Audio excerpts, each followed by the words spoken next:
bad. No, man. When I have my episodes, I don't even know how I kept saying, man. If it wasn't for the help of God, shit.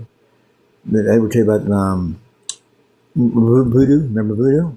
Okay, when the first time that I had like a major altercation, like where there was something wrong, she'd actually been talking for months, like about this new guy she was saying, but he wasn't a new guy. Like she'd gone to high school with him, and I guess she went to Hawaii to go to college, and she met him, and so we're talking, whatever, psychotherapist and young girl, whatever, and so she tells me his name, and then she starts telling me about how she has a girlfriend that's stalking the guy, and so I'm giving her advice on that. Like this went on for months.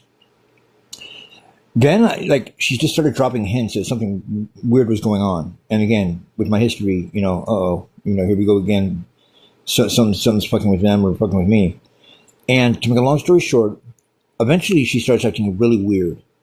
Like one time we were talking, and when she was talking to me, she claimed to be in a movie theater watching a movie with this guy.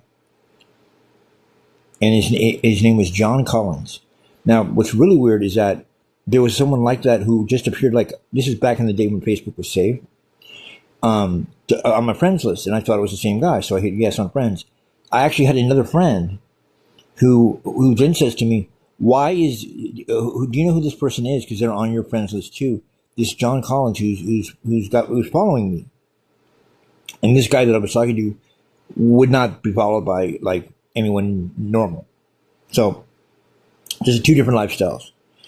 So I started inquiring even more, and I'm getting a really weird runaround. Now, again, we're running into that moment where, like, okay, should I go in and check on her? Because something doesn't seem right here, right? Well, sure enough, nothing is right. So as I start getting more inquisitive, then I started noticing he started explaining, but there was kind of like weird little psychoactive things going on where, like, when I was looking at words online were just mine, they would start spelling other things and saying her name. I'm like, okay, what the fuck is this, a hint or something about the guy? So I started inquiring even more. And I just can't get to any answers or anything like that. And so I finally try to get a hold of her. I don't even think I really did get a hold of her. I think it was just when she texted or this and that. And she just starts saying these weird shit, right? And I looking back in retrospect, it's not in the future. I don't think I was talking to her at all at a certain point. But what's so spooky about it was eventually I kind of like let go of, like, okay, what can I do about it? What am I going to do? Run up there. This could be someone playing a joke on me. I had the military guys come by and tell me how they were doing it with kids that are gamers, it's really easy to hack into. They got one kid crazy because they said something about his mom that had really happened in the house, like they have a camera and the TV. I don't know, all this weird shit. But then the guy started really fucking with my head.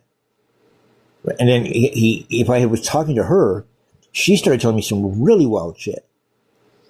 She had told me that she was involved in a car accident when she went to, like, some wine fest up in the Santa Cruz Mountains, and she got dizzy and passed out. But she usually doesn't get dizzy and pass out when she drinks. When I met her, she was a heavy drinker. And then she woke up, like, in the back of her car, and I'm like, okay. And I'm like, she's like, I don't know how I got home and this and that. Now, I'm taking her for serious. I don't know if she's joking or not. She actually told me a week later she gets a letter in the mail from the CHP claiming, like, giving the details of an accident where she gave a report about, like, it's giving her the full details of the report that she had been in an accident in the parking lot of this wine fest, but she has no recollection of, like, anything because she was drinking this wine. I'm like, wait a second, did you get a DUI? And she's like, I don't remember. No, I don't have a DUI or anything like that. It's just a report. Like, someone gave a report in my name. So she's sounding very valid, right? And I'm like, who are you with? It was on a Sunday. And I remember her saying something about, like, on Sundays was their days. It was this John Collins, right? And I'm really freaking out because I'm like, did she get drugged or something like that? And there was something about the whole thing that kept telling me, like, not that she was naive, but, like, something like that might happen. She was the type of girl that kind of shit happened to, right? Long story short, like, eventually I'm getting really concerned, and I started really confronting, like, her about it. And one time I knew it was him. And so I kind of said, like, hey, I know whoever this is, I know you've got, like, her telephone, and she never gives up her phone. So she says, but apparently she did. I know that this is bullshit. I don't know what the fuck you're doing, bro, but why are you messing around with me and like I'm a friend of hers? And what did I say? I said something like, are you like totally messing with her and trying to, like, trick her mind or fuck with her head and stuff like that? And he goes, Yeah, but if I am, you couldn't prove it. He writes that on a text to me. I'm like, what the fuck is going on here? So I got concerned. I'm always concerned, right? Weird shit went on. I remember getting sick that, this was like November. I get sick that December. There's a moral to the story. Okay, so time goes on, time goes on. I don't really take it that much seriously, although it's always on my mind, like, oh man, I kind of abandoned. Fuck, that's kind of why she approached me, to be there for in case this happened. But did it really happen, or is this like an illusion? I didn't really know. Until, are you ready for this? Okay, when we lived together, when she wanted to move in with me, we lived on a street off of Trout Gulch, was called the name of the street, in Aptos, okay? We lived on a house on Trout Gulch in Aptos. Now, it was a great neighborhood, fine neighborhood, no crimes. I mean, maybe something got stolen now and then, but no big deal. Now, all of a sudden, something happened there that was on the news. And this is really, really weird, okay? Because nothing ever happens on Trout Gulch. Now, I hadn't lived there in years. We hadn't lived there together in years, all right? But everything that went down with me and her, and then her new boyfriend, John Collins, went down then with another woman and a young man named John Patrick Collins. And the more I heard about this, I'm like, what the fuck? It was like kind of like a weird, like, play or like theater opera version. I didn't know if it was real or not. But I'm like, holy shit. Like, I think I even faxed her. I hadn't talked to her in months. Like, the news story. And I'm like, what the fuck is this about? Is this the same fucking dude? I know it wasn't the same dude she dated. I know that. At least it wasn't the same people on the sheet. Maybe it was just a hoax. But even still, like, dude, I was going for months. Like, what the fuck is going on here, bro? This is crazy. Here, check it out. Aless Seidlinger was shot dead from a single blast from a shotgun. Her husband, Stephen, called 911 to report the incident and then handed the phone to her suspected killer, Patrick Collins. He said that he killed his girlfriend, that he shot her with a shotgun, that he used a Mossberg 500.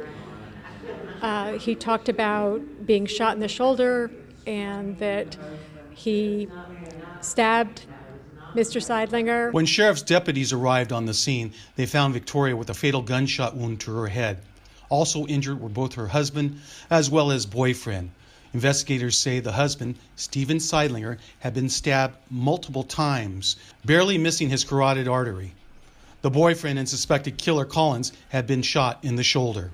And when he first woke up from the hospital, he called me and he told me, I killed that blankety blank. And I said, no, brother, you didn't kill him enough. Both men survived their injuries.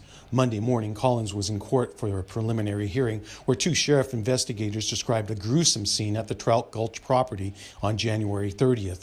A shotgun located just a few feet from the chair where Victoria had been shot. It was difficult for her sister-in-law to hear the details. I'm shaking right now because I finally learned what really happened, and it's kind of like being in a movie. It was really upsetting and very grisly. The prosecutor, Celia Rowland, said they are evaluating whether or not to charge Stephen Seidlinger for shooting Collins. I think if you can imagine if somebody came to you and just told you that he killed your wife and you heard him describing on the phone that he blew your wife's head apart, that you might have a very emotional reaction. I wanted to throw my cane at him, but you can't do that in court. No, I think I don't know. I hope there's some remorse there. I don't know. The district attorney did not discuss a motive today. Friends said Collins was drinking heavily beforehand and had been arguing with Victoria via text about moving in together. Dan? Thank you very much, Phil. Collins is scheduled to appear back in court March 26th for arraignment. Bail's been set at $1 million.